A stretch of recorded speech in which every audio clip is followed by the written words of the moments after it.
सालाबादप्रमाणे याही वर्षी मोहरमचा सण आलेला आहे। त्या अनुषंगाने प्राथमिक मिटिंग सांगली शहरातल्या सर्व मंडळाची मिटिंग आज चिंगीसराव मोहरम मंडळाच्या नियोजनाखाली मकानगंदीमध्ये मकान चौकमध्ये घेण्यात आली। त्यामध्ये यावर्षीचा मोहरम कुठल्या पद्धतीने साजरा करायचा ह्याच्याबद्दल चर्चा झाली। त्याप्रमाणे मुलाखतीचा वेळ, त्याच पद्धतीने डॉल्बी मुक्त, गेल्या वर्षीप्रमाणे डॉल्बी मुक्त मोहरम, त्याच पद्धतीने विसर्जन कत्तल रात्र याचं सगळं नियोजन करण्यात आलं।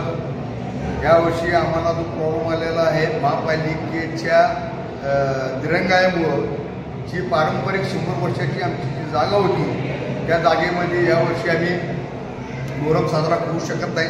त्या अनुषंगाने महापालिकेला आम्ही पत्र दिलेलं आहे। त्या अनुषंगाने उद्याच्याला महापालिकेचे अधिकारी तिथं पाहणीला येणार आहेत।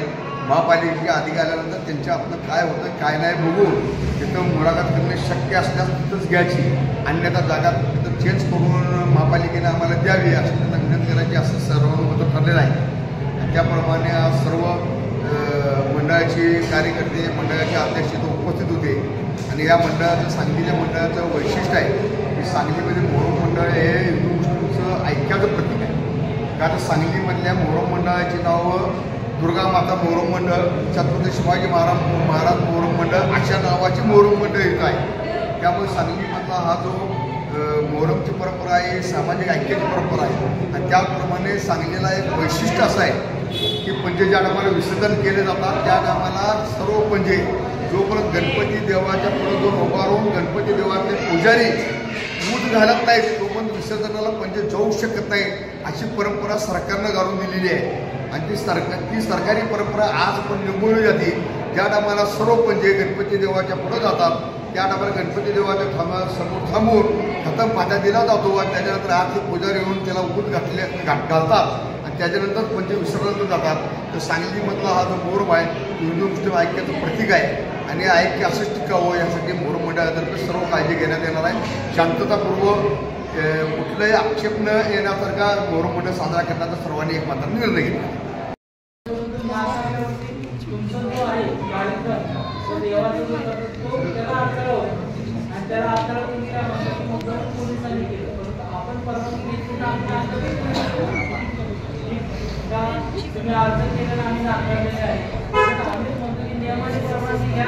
आम्हाला तुम्हाला कुठलाही प्रॉब्लेम येणार नाही। तुम्ही नियमामध्ये परवानगी घेतली तर आम्ही तुम्हाला सुरक्षा प्रदान करणार आहोत, आमच्याकडनं माणूस देणार आहोत।